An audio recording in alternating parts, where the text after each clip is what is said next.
Ele foi ordenado padre num dia 29 de maio. Foi feito arcebispo num dia 29 de maio. Foi eleito papa num dia 29 de maio. Esse mesmo homem cerrou o maior concílio da história moderna e terminou a vida como o pontífice mais atacado da sua geração por causa de uma única carta. E não, hoje não é o dia da sua morte. Hoje é o dia de São Paulo VI, papa talvez polêmico no dia de hoje, talvez até mais do que quando era vivo. Bom, meus amigos, eu tô aqui todo santo dia pra gente descobrir juntos, todos os santos do dia. Eu sou o Thiago Lacerda, aqui do Hub Católico. Esse é o Todo Santo Dia do dia 29 de maio. E hoje o nosso destaque do martiriológio é justamente esse. São Paulo VI, um papa quase da nossa época. Eu, obviamente, não era vivo quando São Paulo VI era papa, mas os meus pais, sim, por exemplo.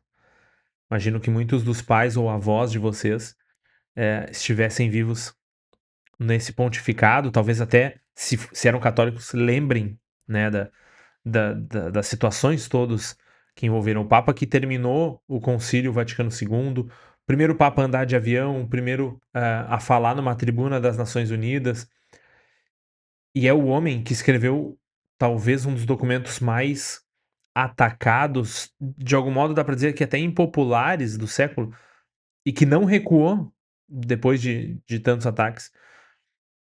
Antes da lista, completa dos santos de hoje, a gente vai entender com calma quem é São Paulo VI. Bom, a gente precisa entender o tamanho da encrenca do problema que ele herdou. Giovanni Battista Montini nasceu em 1897 no norte da Itália, perto de Brescia, de uma família católica, né, o pai dele era jornalista, advogado, deputado, um leigo, muito, integrado na vida pública, católico, e num tempo em que ser católico na política italiana era de algum modo estar ali na corda bamba. Então esse filho cresceu doente, frágil de saúde, mas com uma cabeça afiada, com acesso à cultura, com acesso ao conhecimento. Eh, a igreja em que ele se torna membro, né, no começo do século XX, é uma igreja de algum modo em posição de defesa contra esse mundo moderno, ao mesmo tempo que nós temos uma afirmação, nós temos grandes papas como São Pio X, que não tem essa postura de recuo, mas sim de marcação do este é o catolicismo, independente do que vocês aí do outro lado sejam. A gente claramente pode ver que nas dioceses, que entre os leigos, a gente não tinha sempre essa firmeza, essa certeza, inclusive por desconhecimento, por falta de aprofundamento da doutrina, por desligamento desses leigos ou às vezes de sacerdotes e bispos da Santa Igreja de fato. Então nós temos, ainda que uma cabeça firme, uma cabeça ativa, nós temos sim os setores católicos no mundo, alguns em recuo, alguns em defesa, alguns sem conseguir se movimentar contra os ataques que vêm da modernidade, contra o cientificismo, que de algum modo parecia atropelar a fé, uma ciência disfarçada, uma ideologia disfarçada de ciência, as próprias ideologias políticas engolindo a Europa. E aí, o jovem Montini vai trabalhar no coração de tudo isso, na Secretaria de Estado do Vaticano, ou seja, na diplomacia da Santa Sé, ele vai trabalhar na Secretaria de Estado por mais de 30 anos. Então ele viu de dentro a ascensão do fascismo, a Segunda Guerra Mundial, o pós-guerra, todos esses grandes momentos da política mundial. São Paulo VI acompanhou de uma perspectiva diplomática, ou seja, trabalhando com esses países. Eh, bom, depois de décadas servindo no Vaticano, em 1954, Papa Pio XII faz dele arcebispo de Milão. Já vimos muitos arcebispos de Milão que são santos aqui. Em geral, a grande maioria dos que nós vimos são lá dos primeiros séculos, século IV, V, VI, VII. Aqui a gente está falando de um bispo moderno.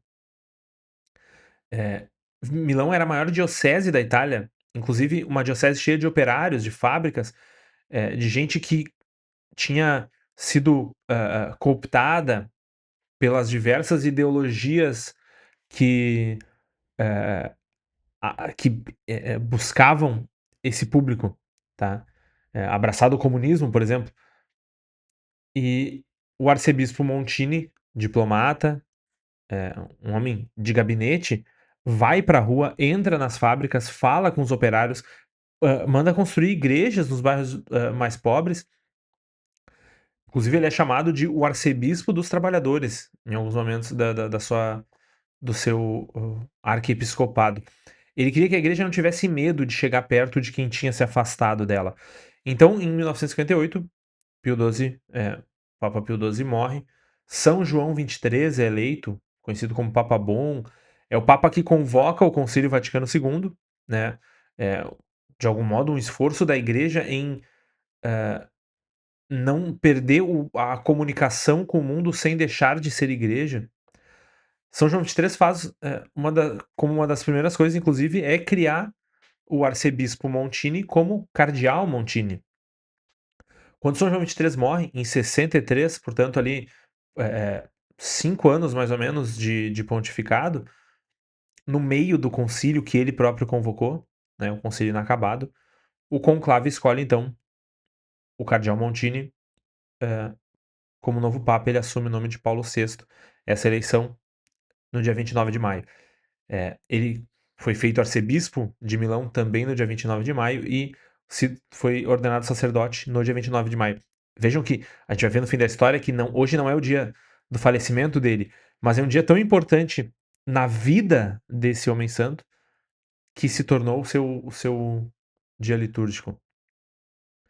Imagina, receber um concílio pela metade, ser eleito no meio, né, no meio do século em que a igreja vive essas dificuldades que eu citei, É, que lança a mão de um concílio para tentar estabelecer algumas coisas, e no meio desse concílio, tu é eleito papa, tá? São João XXIII abriu o concílio, morre no meio.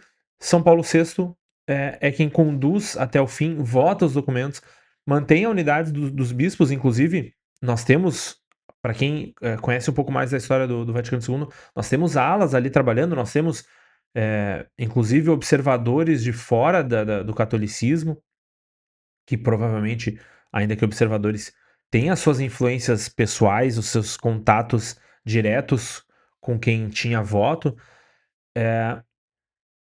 Alguns queriam mudar tudo, outros não queriam mudar nada.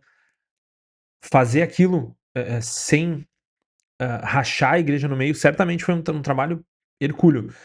Em 1965, o Concílio Vaticano II vai ser encerrado, tá?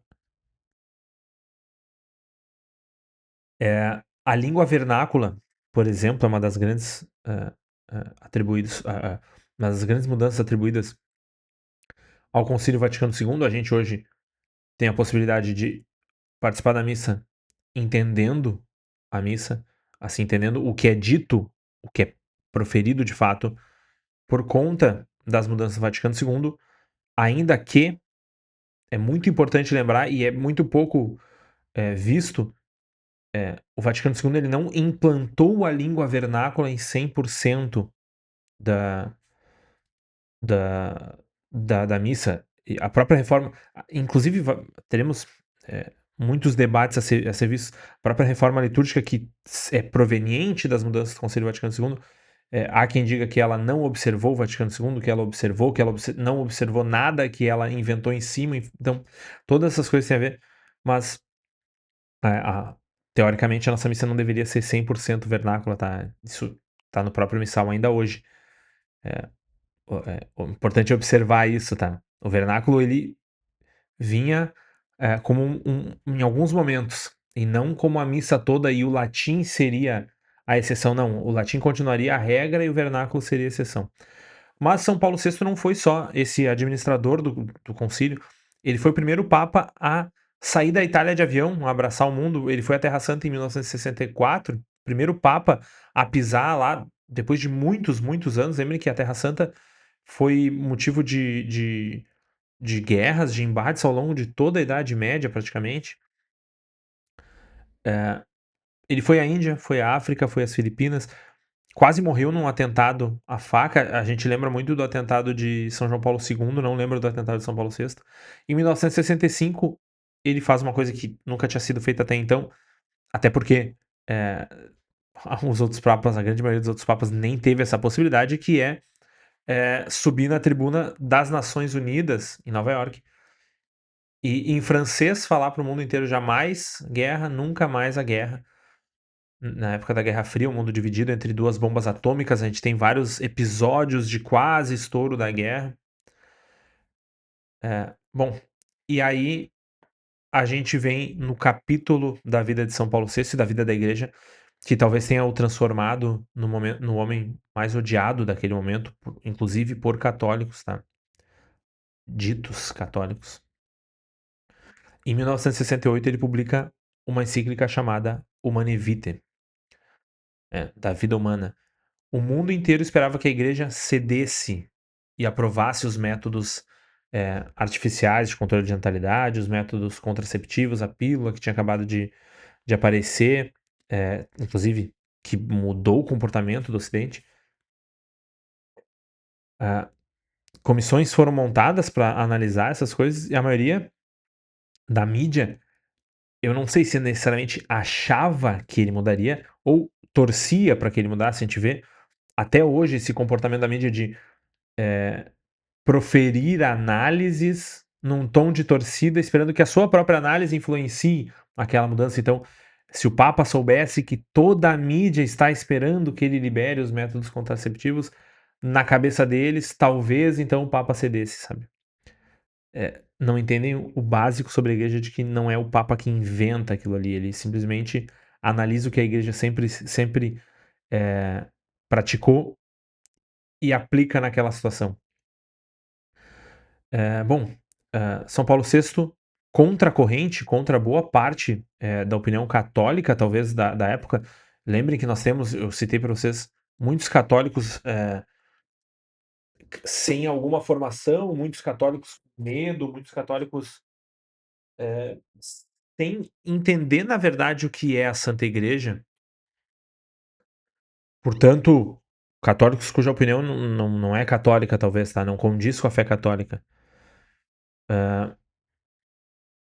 Ele diz que os métodos contraceptivos não são métodos permitidos, os não naturais, especialmente, mas também, isso não é o tipo de tema que a gente trata aqui no Hub Católico. Existem influenciadores que falam muito melhor sobre isso, mas mesmo os naturais, com as suas restrições, com as suas circunstâncias. Ele reafirma que o casamento é entre homem e mulher, que ele é uma promessa de abertura à vida, que essas coisas não podem ser dissociadas. E ele foi crucificado, os jornais, os intelectuais, alguns padres, teólogos, muita gente o criticou abertamente, publicamente.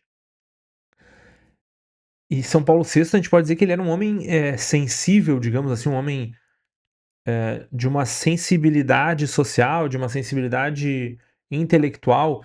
Quer dizer, eh, ele fez tudo o que fez pela sua grande sensibilidade, pelo seu grande amor, pela forma como ele se preocupava com, os seus filhos, tá. E essa mesma sensibilidade certamente fez com que ele sofresse muito por todas essas coisas. Eh, há quem diga que depois da publicação da Humanae Vitae, São Paulo VI se apagou. São Paulo VI, enfim, eh, de desistiu quase do enfrentamento. Mais de 50 anos depois, hoje, né, muita gente ainda olha aquela carta, eh, com ojeriza, e a gente, enquanto católicos, a gente pode ver ali uma profecia daquilo que aconteceria com a família, né, a gente vê a profecia cumprida, digamos, uma profecia entre aspas, eu não estou falando de revelações místicas aqui. Os últimos 10 anos de São Paulo VI foram anos de cruz, ataques, divisões dentro da própria igreja, a dor de ver os abandonos do sacerdócio, de ver os ataques internos da igreja. Em 78, um político italiano amigo dele, Aldo Moro, foi sequestrado e assassinado por terroristas. São Paulo VI, já mais velho, doente, presidiu pessoalmente a missa pelo amigo, com uma das orações mais comoventes, talvez, que a gente já tenha visto por um papa. E poucos meses depois, 6 de agosto de 78, ele morre. Então, apesar da sua morte em 6 de agosto, nós temos, eu vou mostrar para vocês o nosso martiriológio aqui do Hub Católico, nós temos São Paulo VI no dia 29 de maio, memória facultativa, por conta dessas coincidências, desses toques da providência. A providência divina colocou o dia 29 de maio como um dia muito especial na vida de São Paulo VI, e a igreja entendeu que a memória litúrgica deveria acompanhar.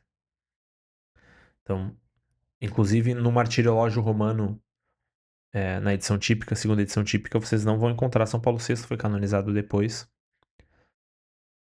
Então, aqui vocês encontram, de fato, o Martiriológio atualizado. Tá no link aqui embaixo, não esqueçam. São Paulo VI foi canonizado pelo Papa Francisco em 14 de outubro de 18. Inclusive, nós temos um texto muito bonito no blog do Hub que está aqui embaixo, que fala sobre os 4 papas, porque São Paulo VI foi canonizado, ou acho que eu estou confundindo, na verdade, foi São João Paulo II, não, foi São Paulo VI.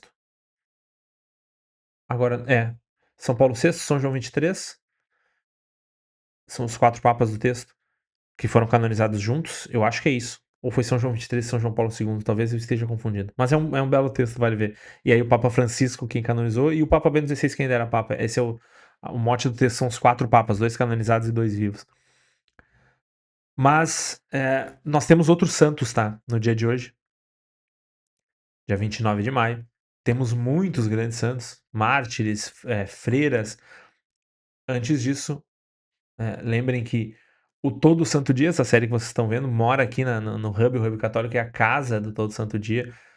E se esse conteúdo te ajuda, deixa o teu like, te inscreve no canal, ativa o sininho aí. Se tu puder ser membro, aqui no lado nós temos sempre o QR Code que te leva para a página de apoiadores. Tu pode fazer um Pix pontual, tu pode fazer ser um apoiador mensal. Em breve nós teremos, inclusive, alguns bônus ali para os apoiadores. Hoje, basicamente, é a tua ajuda, mas os apoiadores mensais vão ter, por exemplo, cupons na Selo.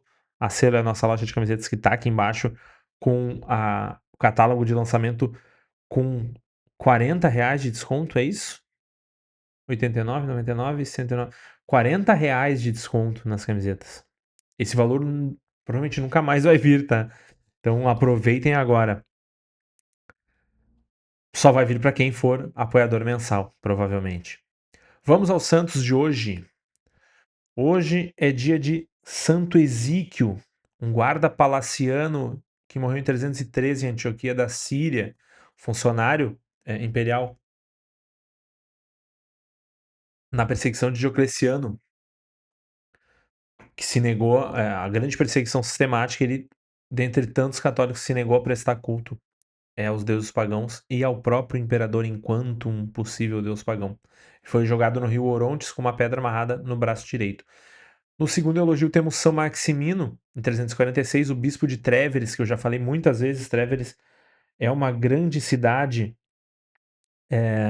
foi uma grande cidade do Império Romano, pensando na Europa, tá? Um grande centro, uma grande sede de governo da Europa nesse período, que fica... Putz, meu coisa tá meio... Aqui, ó. Tá meio borradinho, mas dá pra vocês verem, tá? Que fica justamente nessa região do norte aqui da Europa romana, digamos. Eu sempre vou... Eu faço as ilustrações no mesmo tablet que eu mostro o mapa pra vocês. Então, sempre que eu abro aqui as ilustrações, as estampas de camiseta, sempre que eu abro aqui, é impressionante. Tá selecionado o pincel errado. Foi bispo de Trèveris, que é uma cidade importantíssima da Germânia, sede de governo, cidade inclusive de onde veio, sempre cito quando a gente fala de Trèveris, Santo Ambrósio de Milão, a família dele é de Trèveris. E foi um defensor da fé contra o arianismo, acolheu Santo Antanásio de Alexandria e outros bispos que foram exilados pelos arianos. Ele próprio foi exilado e morreu em Poitiers, na França, que era sua terra natal. No terceiro elogio temos os santos Cisínio, Martírio e Alexandre, 3 mártires capadócios no Val di Non, no norte da Itália. Um diácono, um leitor e um hostiário. Construíram uma igreja, introduziram o canto dos louvores e foram mortos por pagãos num dia de sacrifício. Em 397, até aqui a gente está em Império Romano ainda, teremos mais 2 elogios ainda sobre o Império Romano. Santo Exuperâncio, bispo de Ravenna, Ravenna que foi sede do Império Romano, depois foi sede do governo do governo dos ostrogodos, de Odoacro, tá? É uma cidade também muito. Foi uma cidade muito importante. Hoje eu não sei se ela. Qual é a relevância dela no norte da Europa. Aqui, Ravenna. Ó, temos Roma aqui, Ravenna aqui. Vou mudar essa cor, né, para mostrar para vocês melhor. Roma e Ravenna. Bispo de Ravenna, então, no tempo do rei Odoacro, justamente Odoacro foi quem tomou Roma do jovem imperador, que é a marca da queda do Império Romano. E em 480, pouco depois, nós temos também um bispo de Milão, outro bispo de Milão. Temos São Paulo VI, bispo de Milão, e aqui temos São Senador, bispo de Milão, que morreu em 480, e que, enquanto presbítero, tinha sido legado papal em Constantinopla, enviado por São Leão Magno. São Geraldo, em Mâcon, na Borgonha, foi um monge, depois foi eleito bispo, e no fim voltou, largou o episcopado para viver como eremita na floresta em 940. Esse é um período muito característico, eu sempre lembro vocês, que é o período que precede as grandes reformas beneditinas, especialmente, e depois nós vamos ter, uns 2 séculos depois, um período que precede as reformas, as ordens mendicantes. Normalmente, esses períodos, também o que precede o próprio São Bento, nós temos vidas eremíticas muito mais intensas, muito mais santos buscando o eremitério. Isso em 940. Santa Bona, em 1207, uma virgem de Pisa, que foi várias vezes à Terra Santa, Roma, Compostela, é padroeira dos peregrinos e dos guias de viagem. Os beatos Guilherme Arnaud e seus 10 companheiros, em 1242, na França, morreram sob os cátaros, foram presos pelos cátaros e morreram no fio da espada na noite da Ascensão, cantando juntos o Te Deum. Em 1269 morreu a beata Geraldina em Pisa também, uma viúva que passou boa parte da vida na cela junto ao mosteiro camaldulense de São Sabino. O beato Richard Churchill, em 1583, em York, um sacerdote que morreu no reinado de Elizabeth I, condenado por ser sacerdote, que era um crime contra a coroa, sacerdote católico. O beato José Gerard, em 1914, num lugar chamado Roma, mas em Lesoto, que fica na África, um sacerdote oblato de Maria, missionário, que anunciou, evangelizou ao povo dos Basotos. Santa Úrsula, em 1939, não confundam com Santa Úrsula, a Santa Úrsula antiga, a inspiradora das Ursulinas, de fato. Aqui nós temos uma religiosa de nome de batismo Júlia Ledochowska, que adota o nome de Úrsula, assim como temos diversos franciscos entre os franciscanos, Antônios entre os franciscanos, e que fundou, sim, uma congregação de Ursulinas do Coração de Jesus Agonizante, e trabalhou ali na Polônia, na Escandinávia, na Finlândia, na Rússia em 1939, um tempo, inclusive, muito perigoso para católicos. E Cronologicamente, por fim, teríamos São Paulo VI, que já é o nosso primeiro destaque. Me conta aí, qual dos santos de hoje te chamou mais atenção? Tu já conhecia a história de São Paulo VI, um papa próximo da gente, mas que a gente pouco conhece. Me conta aí qual dos santos que te tocou mais, com qual deles tu te identificou de alguma forma. Eh, e se tu chegou até aqui ao final, considera fazer parte disso, te tornar aqui nesse QR Code ou no link da descrição um apoiador, um colaborador do Hub Católico, um membro do Hub Católico. Deixa o teu like, a tua inscrição, ativa o sininho para não perder o Todo Santo Dia e todos os outros vídeos, o vlog do Hub onde eu te conto de onde surgiram todas essas coisas, o que eu estou fazendo aqui além do TSD, o Diário de um Paroquiano de Aldeia sobre a vida ordinária do católico. Além disso, também, nós temos diversos projetos, o Martiriológio aqui que eu mostrei para vocês, de novo, vou mostrar. Que é um site que está aberto aí para qualquer um usar. Sempre reclamei que a gente tinha não tinha um bom acesso ao martirológio porque não era muito atualizado, etc. Então, tá aqui para vocês com diversas categorias aí para pesquisar. No final, inclusive, já aproveito para mostrar que nós temos a coleção Regra, tá aqui tem um bannerzinho dela, porque nós temos camisetas baseadas nos lemas dos grandes fundadores das grandes obras religiosas. Vale a pena, elas são com R$ 40 de desconto, quase, só 30 e poucos por cento de desconto. Aproveitem. Agora na virada, a partir da segunda semana, nós lançamos ela no domingo, tá? A partir do próximo domingo eu vou começar a lançar todos os dias uma nova estampa dessa coleção. Nós fecharemos em 12 estampas. Já temos 6 estampas. Assim, quem sou eu para falar sobre isso? Até vou entrar aqui para mostrar para vocês. Mas nós temos estampas fantásticas. Eu tô louco para que as minhas cheguem. Jesuítas, agostinianos, barnabitas, franciscanos, dominicanos. Eu particularmente gosto muito dessa aqui. Talvez vocês nem conheçam. A frase vocês certamente conhecem, Caritas Christi Urget Nos. Mas não conhecem os barnabitas, a ordem dos regrantes de São Paulo. Vai aparecer no curso, por exemplo, no Pilares da Ordem. É bem interessante. Mas enfim, tudo isso acontece no Hub Católico, então considera ser membro, considera comprar a tua camiseta, vestir a tua fé, deixa o teu like, a tua inscrição e eu te espero amanhã para mais um Todo Santo Dia. Tchau.